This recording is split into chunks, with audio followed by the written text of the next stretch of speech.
नांदेड येथे भारतीय स्वातंत्र्य दिनानिमित्त सर्व धर्मीयांच्या धर्मगुरूंचा सन्मान। सविस्तर बातमी अशी की राष्ट्रीय एकात्मता टिकून राहण्यासाठी समाजवादी पक्षाच्या वतीने अनोखा उपक्रम राबवण्यात आला। नांदेड जिल्ह्यातील सर्व धर्मीयांच्या धर्मगुरूंचा सन्मान समाजवादी पक्षाच्या वतीने करण्यात आला। भारतीय स्वातंत्र्य दिनानिमित्त या सन्मान सोहळ्याचे आयोजन करण्यात आले होते। नांदेड शासकीय विश्रामगृह येथे हा सन्मान सोहळा पार पडला। यावेळी नांदेड जिल्ह्यातील सर्व धर्माचे धर्मगुरू सहभागी झाले होते।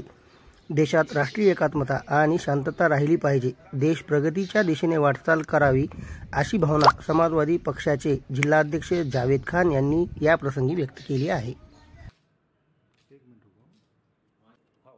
आज नांदेड के शासकीय विश्रामगृहात समाजवादी पक्षातर्फे देशाच्या एकतेसाठी सर्व धर्मगुरूंच्या सन्मानासाठी एक प्रोग्राम ठेवण्यात आलेला होता। त्यामध्ये सगळे धर्माचे वरिष्ठ धर्मगुरू इथं आलेले होते। त्यांचा सत्कार इथं झाला आणि आमचा उद्देश एकच आहे की समाजवादी पक्षाहून सर्व समाज मिळून देशाच्या प्रगतीसाठी योगदान द्यावे। आम्ही धर्मगुरू यांच्या चर्चा करून नांदेड जिल्ह्यामध्ये लवकरच आमच्या पक्षातर्फे एक फ्री ॲम्ब्युलन्स, एक नांदेड शहरामध्ये स्कूल आणि कल 15 ऑगस्ट रोजी गोरगरीब विद्यार्थ्यांना बॅग आणि नोटबुक वाटप करणार।